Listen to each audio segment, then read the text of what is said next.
Hi,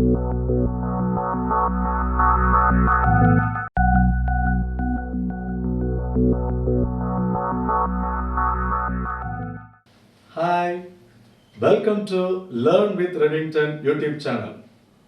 In this video, we are going to concentrate on how to improve your English language skills. I am going to give you a blueprint for the improvement of your English. If you follow the strategies and techniques that I am going to give you, you will have a tremendous change in your English. எதை செஞ்சாலும் plan பண்ணி செய்யணும் அப்படின்னு சொல்லிக்கிறாங்க இல்லையா? ஆமாம், அதே போல தான் இந்த இங்கிலீஷ் ஸ்கில்ஸை இம்ப்ரூவ் பண்ணுறதுலையும் பிளான் பண்ணி செய்யணும். இங்கிலீஷை நம்ம அப்ரோச் பண்ண விதம் தப்பு. இங்கிலீஷை ஒரு சப்ஜெக்டாக அப்ரோச் பண்ணியிருக்கிறோம். இங்கிலீஷை ஒரு லாங்குவேஜாக அப்ரோச் பண்ணலை. இங்கிலீஷ் வந்து ஒரு language, it is not a subject. ஒரு மெமரி போயம், ஒரு லெட்டர், ஒரு பேராகிராஃபு, ஒரு 4-5 கொஸ்டின்ஸு, சினானிம்ஸ் ஆண்டனிம்ஸு அப்படியே எழுத வேண்டியது, மார்க் வாங்க வேண்டியது, ஓகே நான் இங்கிலீஷில் பாஸ் அப்படின்னு சொல்லிட்டு முடிச்சிருப்போம். அதை ஒரு லாங்குவேஜாக அப்ரோச் பண்ணியிருக்க மாட்டோம். இப்போ நம்ம பார்க்க போகிற strategies and techniques practised and proven techniques. இப்போ என்னென்னலாம் நம்ம செய்யலாம், என்னென்ன செஞ்சால் நம்ம வந்து இங்கிலீஷை இம்ப்ரூவ் பண்ணலாம் அப்படின்னு பார்ப்போம். முதல்ல you have to create an English atmosphere. இப்போ நீங்கள் வந்து நீச்சல் கற்றுக்கணும்னு நினைக்கிறீங்க. எப்படி கற்றுக்குவீங்க நீச்சல்? அப்படியே தெருவில் ஓடி ஓடி கற்றுக்குவீங்களா? இல்லை. எப்படி நீச்சல் கற்றுக்குவீங்க? கிணத்துல போய் குதிக்கணும், குளத்துல போய் குதிக்கணும், நீச்சல் குளத்துல போய் குதிக்கணும், ஏரியில் போய் குதிக்கணும், ஆற்றுல போய் குதிக்கணும், அப்புறம் தப்பட அடிக்கணும், தண்ணியை கொஞ்சம் குடிக்கணும், அதுக்கப்புறம் மேலே வரணும், மூச்சு விடணும், அப்புறம் கையும் காலையும் சேர்த்து அசைக்கணும், நமக்கு தெரியணும். அப்படித்தான் நம்ம லாங்குவேஜை கற்றுக்கணும். எப்படி நீச்சலை கற்றுக்கிட்டோமோ அதே போல தான் லாங்குவேஜையும் கற்றுக்கணும். அப்போ இங்கிலீஷை நான் வந்து படிக்கணும், இங்கிலீஷை நான் வந்து ஸ்கில்ஸ் எல்லாம் மாஸ்டர் பண்ணணும்னு சொல்லிட்டு இங்கிலீஷ் அட்மாஸ்பியர் இல்லாமல் நீங்கள் இங்கிலீஷ் ஸ்கில்ஸ் வந்து மாஸ்டர் பண்ண முடியாது. அப்போ இங்கிலீஷ் அட்மாஸ்பியரை எப்படி கிரியேட் பண்ணணும்? காலையில் எந்திக்கிறோம், டிவி பார்க்குறோம், நியூஸ் பார்க்குறோம், அதை இங்கிலீஷில் பாருங்கள்.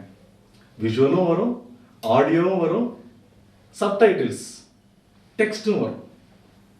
அப்புறம் நியூஸ் பேப்பர் படிக்கிறோம், அதை என்ன செய்யுங்க? இங்கிலீஷ் நியூஸ் பேப்பர் வாசிங்க, இங்கிலீஷ் நியூஸ் பேப்பரை வாங்கி படிங்க. அப்புறம் செல்லில் நியூஸ் படிக்கிறோம், அதை இங்கிலீஷில் படிங்க. ரிலாக்ஸ்டாக இருக்கிறோம், பாட்டு கேட்கணும்னு நினைக்கிறோம், ஒரு இங்கிலீஷ் ஆல்பம் சாங்கை கேளுங்க. ஏதாவது புக்கு படிக்கணும்னு தோணுது, children's books are the best sources of simple English, அதை எடுத்து வாசித்து பாருங்க. அப்ப இந்த மாதிரி ஒவ்வொரு செயலை நம்ம செய்யும் போதும் make English a part of your life. இங்கிலீஷை வந்து உங்க வாழ்க்கையில ஒரு அங்கமாகவே ஆக்குங்க. So that is what is meant by creating an English atmosphere.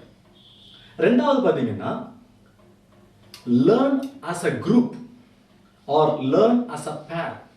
2 பேரா கத்துக்கங்க, அல்லது ஒரு குரூப்பா சேருங்க.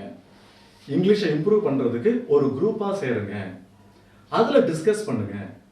ஒருத்தங்களுக்கு தெரிஞ்சதை ஒருத்தங்களுக்கு சொல்லிக் கொடுங்க.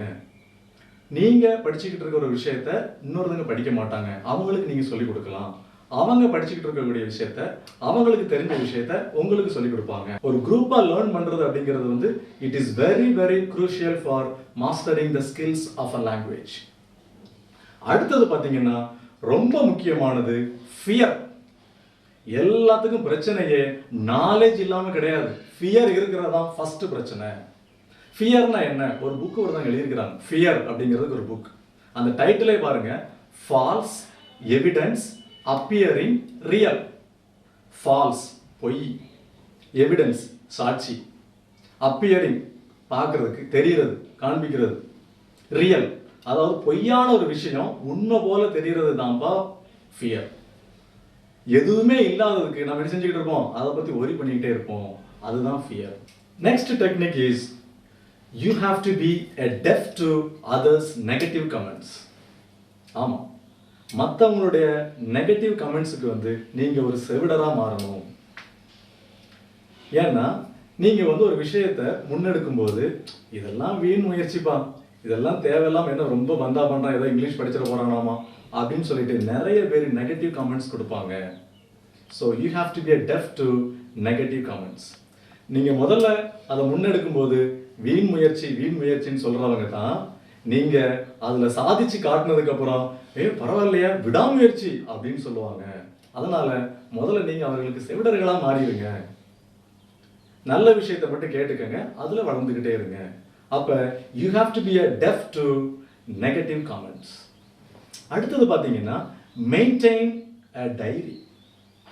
Maintaining a diary is very very important. நீங்கள் எங்கெங்கெல்லாம் என்னென்னலாம் கேட்குறீங்களோ இங்கிலீஷில் அந்த சென்டென்சஸ்லாம் எழுதி பாருங்கள். எழுதி வச்சு இந்த சென்டென்ஸை எந்த விதத்தில் பயன்படுத்தியிருக்கிறாங்க, எந்த இடத்துல பயன்படுத்தியிருக்கிறாங்க, எந்த கான்டெக்ஸ்டில் அந்த பர்டிகுலர் வேர்டை பயன்படுத்தியிருக்கிறாங்க அப்படிங்கிறதுக்கு ஒரு கிராஸ் ரெஃபரன்ஸ் பண்ணுறதுக்கும் ரொம்ப ரொம்ப யூஸ்ஃபுல்லாக இருக்கும் மெயின்டைனிங் அ டைரி. அடுத்தது பார்த்தீங்கன்னா you have to follow and English to English dictionary. ஏன் இங்கிலீஷ் டு இங்கிலீஷ் டிக்ஷனரி பயன்படுத்தணும்? நம்மள நிறைய பேர் இங்கிலீஷ் டு தமிழ் டிக்ஷனரி தான் பயன்படுத்திக்கிட்டு இருப்பாங்க. அஃப்கோர்ஸ் பிகினிங் ஸ்டேஜில் அது பரவாயில்லன்னு சொல்லலாம்.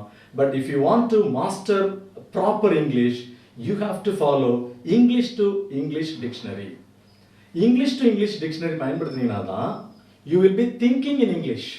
இப்போ நம்மளுடைய பிரச்சனை என்ன அப்படின்னு சொன்னால் இங்கிலீஷில் கேட்க வேண்டியது, அதை தமிழில் டிரான்ஸ்லேட் பண்ண வேண்டியது, மறுபடி தமிழில் புரிஞ்சிக்க வேண்டியது, மறுபடி பதில் சொல்கிறதுக்கு இங்கிலீஷில் டிரான்ஸ்லேட் பண்ண வேண்டியது, அதுக்கப்புறம் டிரான்ஸ்லேட் பண்ண முடியாமல் அப்படியே நிப்பாட்டிட வேண்டியது. So this is the process which is going on in our mind. அப்போ இங்கிலீஷ் டு இங்கிலீஷ் டிக்ஷனரி நம்ம படித்தோம் அப்படின்னு சொன்னால் we will be thinking in English. So that is very very crucial for mastering English. இப்போ இந்த மாதிரி நமக்கு ஏதாவது டவுட் வரும்போது நம்ம என்ன செய்யணும்? மற்றவங்கள்ட்ட ஹெல்ப் கேட்டுக்கணும். Don't hesitate to get help from others. உங்களுக்கு தெரிஞ்சவங்க யார் நல்ல ஓரளவுக்கு இங்கிலீஷ் பேசுவாங்களோ, இங்கிலீஷில் தப்பு இல்லாமல் எழுதுவாங்களோ அவங்கள்ட்ட ஹெல்ப் கேளுங்க. அப்படி கேட்டுக்கிட்டீங்க அப்படின்னு சொன்னால் I think it will be a great idea to improve English. இந்த டெக்னிக்ஸ் அண்ட் ஸ்ட்ராட்டஜிஸ் எல்லாத்தையும் ஃபாலோ பண்ணிங்கன்னா கண்டிப்பாக உங்களுடைய இங்கிலீஷ் வேறு லெவலில் இம்ப்ரூவ் ஆகிட்டே இருக்கும்.